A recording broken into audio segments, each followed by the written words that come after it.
Hello and welcome to another episode of the Family Renewal Podcast. Our guest this week is Leslie Nunnery. She is the co-founder of the Teach Them Diligently conferences. She's the author of a couple of books that we're going to talk about. She is a homeschooling mom. And Leslie, we are so grateful to have you on our Family Renewal Podcast. Welcome. Well, thank you so much. It's great to be here. Yeah, so I want to go back a little bit, not to have you tell your whole life story, but I would like you to explain a little bit just about your own faith journey and Okay. your background as far as were you raised in a Christian home? What was your experience like growing up? And that kind of leads us into where you're at today as far as the work that you're doing today. What was your upbringing like? I actually got saved when I was very young. My parents got saved not long after I got born, or I was born, and they started growing very, very quickly, very passionate about their faith. Therefore, I had a lot of opportunities to hear when I was young, and I accepted Jesus when I was a young child, really never doubted it. I was very fortunate in that way. And I really believe that it has a lot to do with the fact that they were discipling me all along the way. We were talking about it. They were helping me to grow in my faith, even as they were growing in theirs. I had a lot of opportunities. I went to good churches. They sent me to a Christian school. I went to a Christian college, worked at Christian camp. I was doing all the things and really truly had all of the privileges that come with that and the responsibilities that come with that. But one of the things that God did that was very unexpected was I graduated from college, had not met anyone. My assumption was that I would have met someone by then. And I moved to Atlanta, and actually through a church organization a church that I was attending, I was introduced to the reprobate friend of a friend. And I got to see that reprobate friend come to know the Lord. And then God orchestrated where we ended up getting together, and I got to watch David grow in his faith. And I got to see him come up with, what his doctrine was based on what the Bible says. And it allowed me as an adult to revisit all of these things that I had taken for granted all these years, because I accepted him. I knew him. I believed him, but I got to actually watch him kind of get to know them. And I am so grateful for the way that God orchestrated our story that way. And for the way that he brought David to himself and allowed us to grow together. None of this is scripted. You don't know what questions are coming at you. And I don't necessarily know I have some questions I want to ask you, but I want to jump in with this one. Maybe you've not been asked this before, but with your experience as a wife, because I know this is very common for a lot of our listeners, having all this Christian background and having a relationship with Christ that went back to your young childhood and a lot of information. What was that dynamic like when you and David married and you had children? What was it like for you as the wife who probably had more spiritual maturity than David as young parents early on? We have this concept in the Bible that the men are supposed to be the spiritual leaders in their family and all of that. And yet that can be very difficult if there's a disparity between the spiritual maturity of the wife when it's a much more advanced than a husband who is younger in his faith. What was that like for you, especially in the parenting dynamic? Yeah, that's actually a really, really good question that I've not talked about before. One of the things that it was like for me is it was humbling. God used it to show me my blind spots. I would get very arrogant when he would use the wrong words about stuff, or he was trying to express himself and he didn't know all of the jargon that I knew inside and out, and I had to grow through that. I had to let go of really, I mean, it was arrogance. It was very much a pride of upbringing that I had to let go of and allow him to start communicating the truths that he was learning in the way that he was digesting them. And God even used that to teach me so much, allowing me to see through his eyes all of these truths, and his zeal and the way that he was growing put me to shame at that point. So very, very early on, I had to learn a lot in that way. But in our circumstance, because David is an academic by nature, he is a student. He has always been that way, and he actually grew up with a lot of access to church. He was a bus kid growing up in the South. His father passed away when he was 10, but he had ridden a bus to church. So he had been exposed to a lot of truths. And so he was then able to see God bring all of those stories and those things to mind that he had heard, and actually help him grow into actually having a foundation for faith, true, real relational faith. And so his zeal made it very easy to follow him. But there was a lot, especially early on, where we would talk about things, and I had to learn to let go and to trust that the Lord was leading our family through David, even when I was uncomfortable with usually, honestly, it was the words he was using. It wasn't the direction. It wasn't anything else. It was so nuancy that it was really, really, it was something that I had to let go of. And what God did through that was he taught me to trust David on such a deep level. And that grows, that type of trust grows as you age together anyway. But there's a humility, I think, that all of us, when we get married, guys and girls alike, but especially as we ladies entrust our lives to our husbands as the head of our home, like God designed it, there is a level of humility and trust there. We are able to rely completely on God, and then build up our spouses, encourage them in the way that they are growing, constantly let them know the things that they say that we appreciate so much, because that reinforces the things that they're doing, rather than drawing lines in the sand, which I'm sure I did some. That's all part of the humility God was teaching me, that we can destroy our husbands when we are just badgering and telling them all the things that they're saying or doing wrong, rather than really reinforcing those things that they're doing that shows that they're growing and they're really stepping into that role. That's great. So tell us just briefly about your children, their ages in life right now, and what they're involved in. Then we want to go back to the education issue, but let's jump forward and then we'll jump back. So tell us where your children are in life right now. Okay, I would love to. I have 4 children. I have 2 boys and 2 girls. My oldest is 23. He is actually, he and David just got back last week from a mission trip to Poland, and he is actively preparing to go back. And he will be doing businesses missions with the businesses missions mission board that David runs, that Teach Them Diligently was born out of. He will be working on the field there in an education ministry that we have, but also building relationships throughout Europe to try to enhance and enlarge the ministry there. So that's what my oldest is doing. My second son is getting married in July 22nd. He and his fiance, then soon to be wife, will be living here in Greenville. He is studying to be a history teacher. So he has finished college, but he's got to get some certifications and stuff to get in the classroom. So he's working towards that end. And then my third child is my older daughter. She is getting married in December, and she works full time for us here at Teach Them Diligently and does a lot of the partnership and customer experience. She's kind of the frontline engagement with customers, trying to make sure that the families get what they need. And then my baby is almost 17. She'll be a junior in high school this year, and she is just a joy. But she's still doing high school stuff and helping around here. Well, it's such a blessing when you get to that season of life where you get to see some of the fruit of your labor being lived out by these young adults. Certainly very rewarding.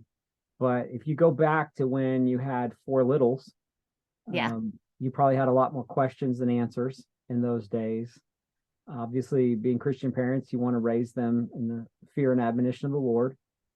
But what did that look like? What did that journey look like for you, particularly as it related to their schooling? David and I decided very early on that our primary focus as parents was to go for the hearts of our kids. And so from the very beginning, we were trying to introduce them to Jesus, to present him as Lord and as loving and as all the things that he is to them from the very earliest of ages. When they got to school age, we put them in a really good Christian school here. I'd never even considered well, that's actually a lie. I had considered homeschooling and said I would never do it. So that was my consideration of it. No, no, no, no. And so Please God, no. they were in, yeah, exactly. Big, on that. But they were in a Christian school here, and I was, room mom, doing all the things. I was very involved. I loved it.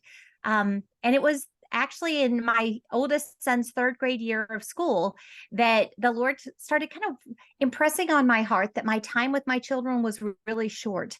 And if I wanted to make the impact on them that I was called to make, that I needed to move everything in the world aside to invest that time in them. And so for the first time in my entire life, homeschooling kind of entered my mind as a possibility. But I was pretty sure that I was making it all up. I would say that I prayed about it, but I really kind of argued with God for a while more than really praying about it. And it took me a solid couple of months before I even brought it up to David, because I was pretty sure David would also think that I was crazy. And so I just let it be. But the Lord would not stop bringing that to my mind. And so I finally, because I'm a very spiritual person and very mature, I finally decided that my step of obedience is to bring it to David, and then he can shoot it down, and I would have been submissive, and he's responsible, and we'd be all good. We could go back to business as usual. But because God is good and he is sovereign, and he is always at work, as I presented it to David, the Lord had been working in his heart too. And we were right at the same place with the same reason. And both decided very, very quickly that this was truly God impressing on our heart.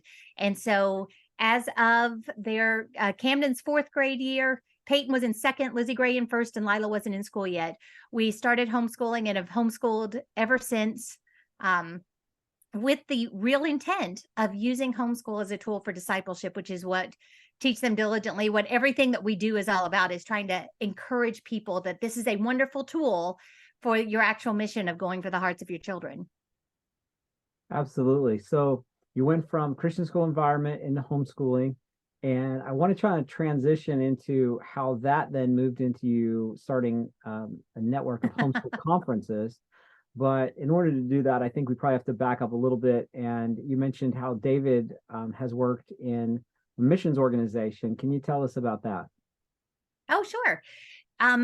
There's a mission organization called Worldwide Tent Makers. It was actually started in 1987 by my father and a group of his friends, and it's designed to promote the idea of tent making missions, prepare people, and place them to use really marketplace ministry, their vocation, what God has put in their hand for the work of the gospel. And so we've started businesses abroad. We have done some training. We've helped people get jobs overseas, just different times doing different things. And David had been involved in that for a long time. But in 2010, God really impressed on his heart that he was supposed to go full time. And so he left his job, which he was in sports marketing at the time, left his job there and became the president of Worldwide Tent Makers with the mandate to start something that would support the ministry. It's a tent making ministry, so you can't really go out and just ask for donations. This is a self-supporting work. And so as we prayed about it, the Lord, there was a situation that prompted us to think about starting a homeschool event. And the irony of it, that was the end of our first year of homeschooling when we decided to start Teach Them Diligently, which we knew nothing about anything. We were so green, so young. But we wanted to do an event to celebrate discipleship and home education. It was only supposed to be 1 year. But that was kind of the first big initiative from a business standpoint that David and I did to try to support the mission. And so everything from that year went straight into the work of the mission agency. And the Lord had other plans in it being a 1-year event, and he has grown and blessed. But we still teach them diligently exists, not only for the mission that is stated of helping, equipping, and supporting families, but also every dollar, part of it goes towards supporting the mission work that we have all around the world, getting really business people, whether it be in education or something else, using their trade for the gospel. I appreciate you sharing that, because I think a lot of our listeners, viewers who may even be familiar with Teach Them Diligently don't know that. They don't know that this was something that was birthed out of a missions mindset, and that still is involved in helping to support that. So this is where I sort of enter the story. Your first conference that you hosted in Spartanburg/Greenville, South Carolina area, that year was that 2012? It was 12, yes. 2012, and I was one of a handful of speakers that was at that very first conference, and met you all for the first time. And your conference was a surprising success. Quite Yes. often when you have a first homeschool event, maybe you get 100 or 200 people and you feel like, wow, we did great. Well, your first event wasn't like that. Tell us what that whole experience was like for you, kind of throwing something out there and having no idea what to expect, and tell us what happened.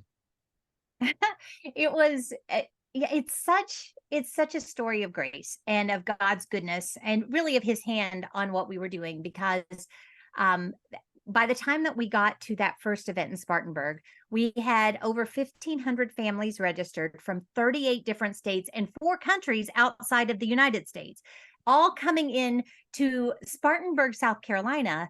In fact, I would lost sleep for weeks, because I was like, we are going to blow out this building. The fire marshal's going to shut us down. This is going to be so horrible.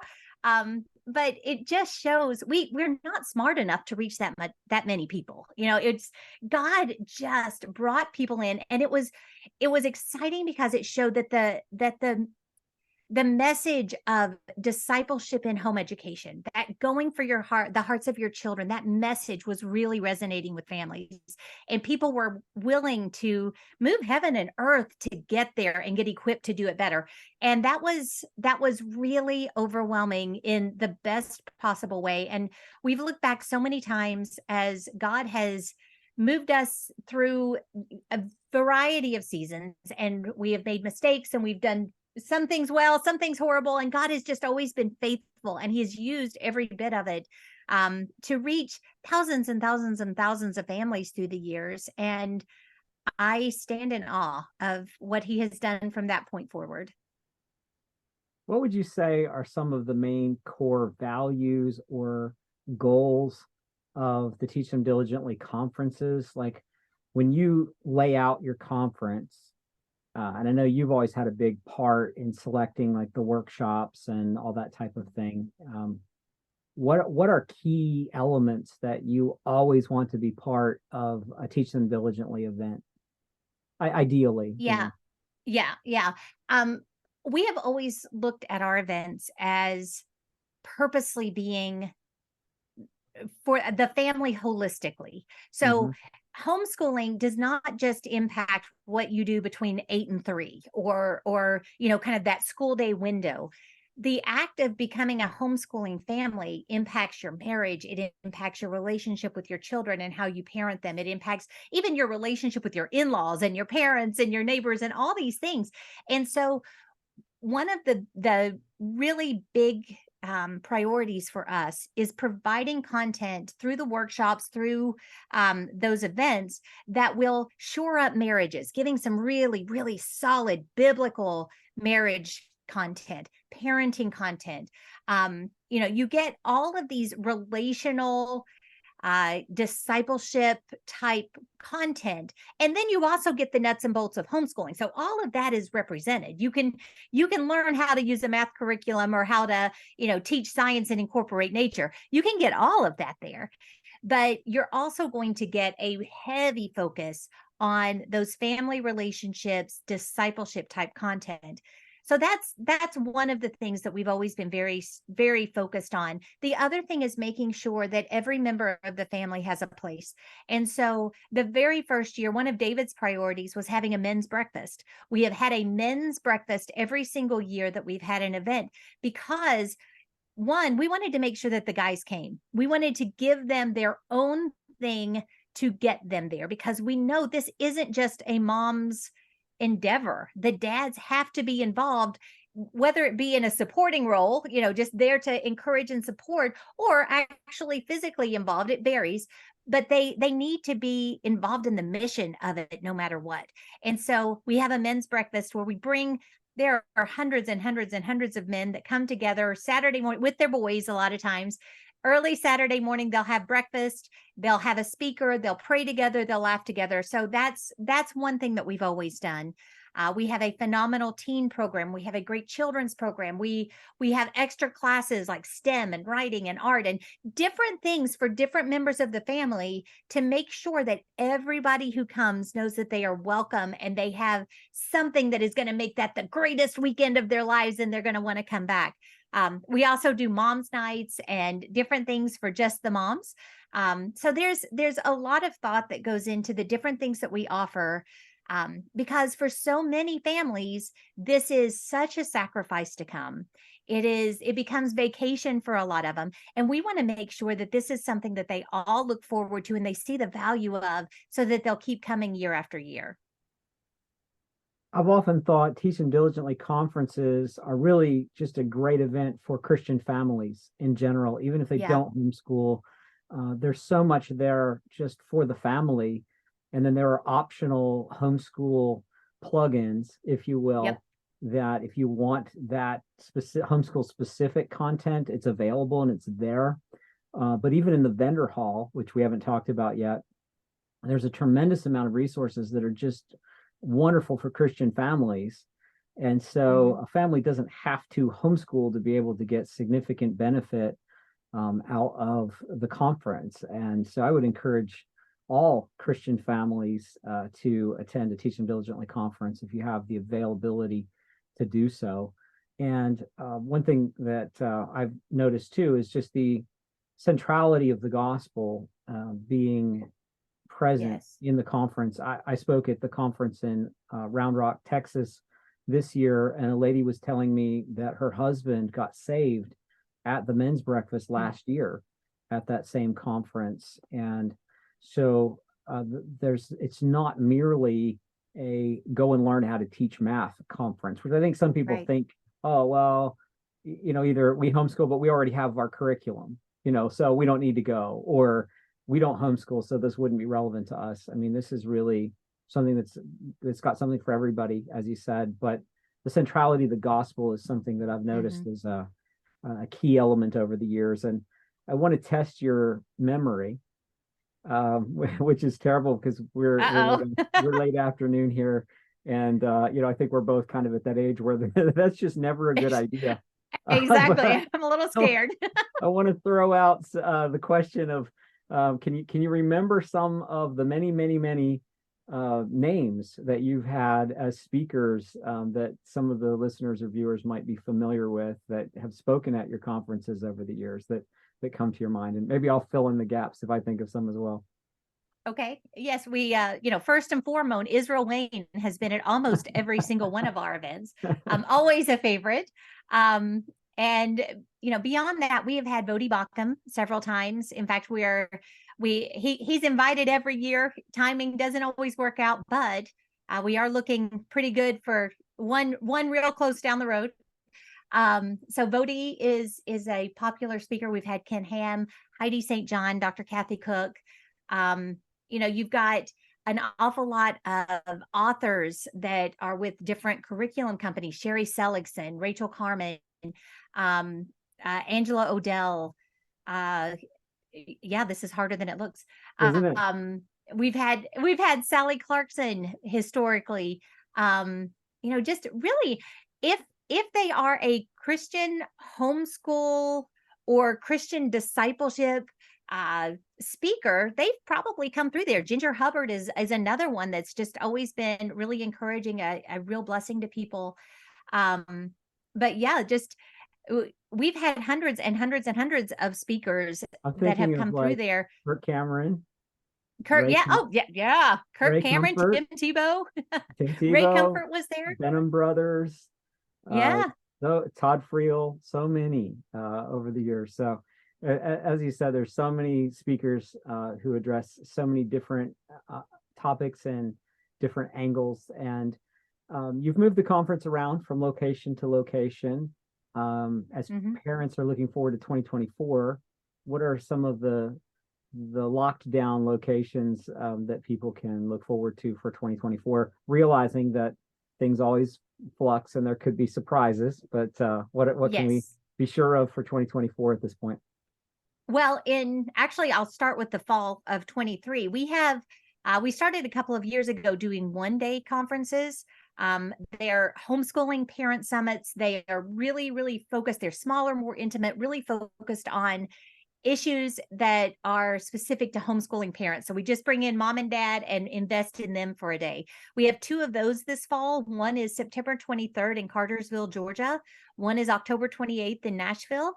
So those will be launching soon. They have 7 or 8 speakers, about 20 workshops through the day to choose from. Really, really great events to come to, especially if you're easily intimidated, because those are small and they're much easier to digest. Our large events, which are about 3 day long, and there will be, a lot going on at any given time, will be May 2nd through 4th of 2024. We'll be in Pigeon Forge, Tennessee again. That is our largest event and just continues to thrive there. Then we'll be in Branson, Missouri for the first time next year, May 16th through 18th. And we're actually looking, there's a possibility that we'll have another event added in the spring. We just don't have that one completely decided yet. So we're working to get back up to 3 or 4 a year like we were before COVID. It's been hard to get venue space as everyone is now trying to scramble with all the stuff that was canceled. So things are settling down, and hopefully you'll see more spring events coming your way from us soon. So the conference, Teach Them Diligently, is the title of a book that you wrote, and it was really Yes, a book that you wrote as a mother, kind of reaching out to other moms. And if I remember correctly, I think I wrote an endorsement for the book you did. Thank you. and have recommended that to parents. But the way I describe it is that this is really, and I did read the book, by the way, too. Mhm. Somebody told me the other day, they're like, people don't read those, they just write endorsements. I actually read that one. And it's very much like sitting down in a living room with a cup of tea or coffee and having a conversation with a friend about Yeah. perhaps somebody who's, maybe a little bit more experienced as a parent, about what they've learned from God and from Scripture, and from experience about being a parent. And that was kind of the impression that I got reading the book. I know I'm not your target demographic for it, but I just got that impression that a younger mom who wanted a mentor in her life, Yeah. but maybe didn't have one personally, could kind of a virtual mentor through this book. So tell us what was going through your mind and what your goals were in writing it. Actually, you nailed it. I am um my my comfort level is sitting across a table and mentoring and investing in individuals. God has given me a platform to do a lot more than that, and I'm so very grateful.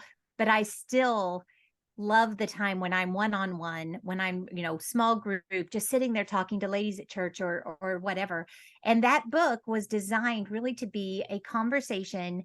It is kind of a primer of what does God's word say about parenting, and then how does that look practically. So we look at principles from God's word, and then I'll give practical examples of how that works itself out. What does that actually look like in a way that's hopefully you can latch on to and feel like you can start implementing with confidence in your own family. I Through the years, as I've talked to so many young moms, you find that a lot of them didn't have a good example of what motherhood looks like or what parenthood in general looks like. And there's an insecurity there that they're able to do it. And so my hope and my prayer is that this book will just boil that down. I think that a lot of the stuff is stuff that you intuitively would know, but I want to tell you why you intuitively know it, and then give you the confidence to act on it, and then just watch in awe as God uses those things and grows your kids, and matures you all along the way as well. So that's really the heart behind the Teach Them Diligently book. So this book, which I'm showing for those watching on the YouTube version of the podcast, is published by Master Books, which is the publisher who also publishes my books. And you can certainly get it from the publisher's website, or where else would you recommend people getting a copy of the Teach Them Diligently book? It's on Amazon. It's on Christian book distributors. You can get it from our website. It really, Master Books did a great job of making sure it was everywhere. So that one's pretty easy to find. So then you have a newer book. Tell us about that one, and show the listeners or the viewers who are watching on the YouTube version of the podcast. I do. This is a book that I just finished this spring called Heart School. Actually, I finished it last year. But Heart School is a term that I coined back in actually the summer of 2020. I did a course when everything was canceled to try to encapsulate what Teach Them Diligently is all about, and really make it kind of a method that people could start utilizing and start seeing the benefits of discipleship focused parenting and homeschooling in one place. So I did a course on Heart School in 2020, and then over the past year I wrote really a companion book. It expands it a lot because I've learned a lot since 2020, and this just goes through what discipleship focused parenting looks like, and it really shows how Heart Schooling is kind of the intersection of amazing parenting and excellent home education.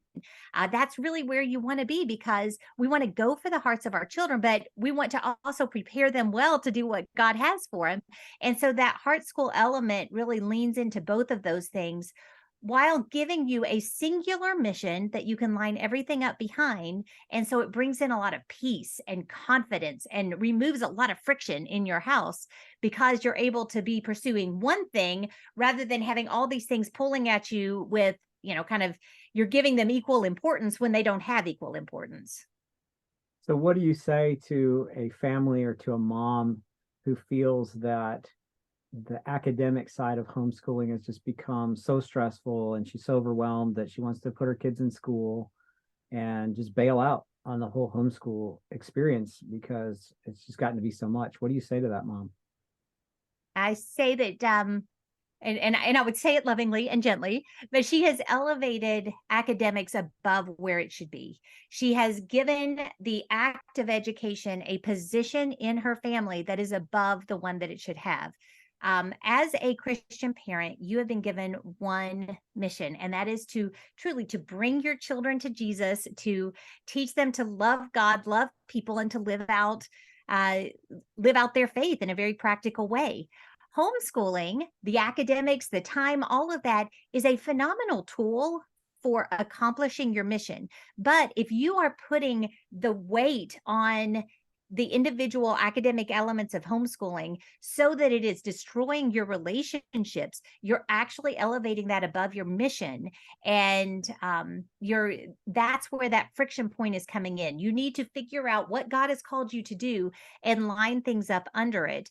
And I work that out very, very practically, because that's a common issue that people run into. But ultimately, it comes down to, you can't serve more than one master. You can't have discipleship as a mission and education as a mission and have them competing for your time. That should be one cohesive mission. And when they are, they're unbelievably complementary. And as you go for the hearts, you find that the academic excellence follows, because you're teaching naturally the character, and you're helping them understand that doing all for the glory of God involves doing well in math and finishing the hard things and all of that. So it really is phenomenally complementary when you line things up the way that God really gave them to you. So for our listeners who maybe weren't familiar with Leslie before, you can tell she has a lot of wisdom. There's a lot that you could learn from her. Leslie, you also have a podcast where people can listen to you share, as well as you interview various guests. But where can people subscribe to your podcast? Our podcast is called the Homeschooling Families Podcast. It's available on all the platforms. You can get all of the episodes and some extra stuff at teachthemdiligently.net/podcast. That's kind of a landing spot for all of it. But if you just search the Homeschooling Families podcast, you'll be able to subscribe to it there. And yeah, I would love to be able to talk to you guys more frequently that way. It's a great platform. And then what about the Heart School book? What's the best way for them to grab a copy of that? So the Heart School book you can get as a digital book on our site at teachthemdiligently.net/book. If you just want a digital copy, there's an audio book there and that sort of thing. If you want a hard copy, go to teachthemdiligently.net, and just in our shop, you'll be able to see the hard copy of the book as well. So either way, and maybe by the time this runs, I'll actually have the hard copy on the book page, but for now, it's not there yet. Those are great resources. And then for people who want to connect with you on social media, what are some ways for them to do that?